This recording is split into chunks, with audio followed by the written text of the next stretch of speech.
You search for how to buy shares of Global Net Lease Inc., and this short guide will show the practical steps. Global Net Lease Inc. is a real estate investment trust owning commercial properties leased to corporate tenants, listed on NASDAQ under the ticker GNL.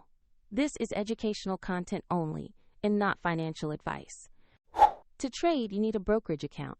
I'll use eToro as an example to illustrate the process.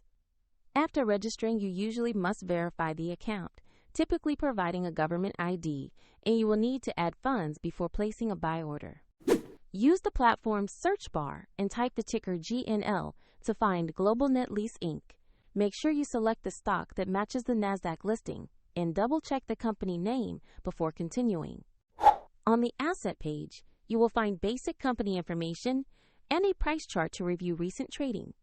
Confirm the issuer is Global Net Lease Inc. and that the ticker shown is GNL before proceeding to an order.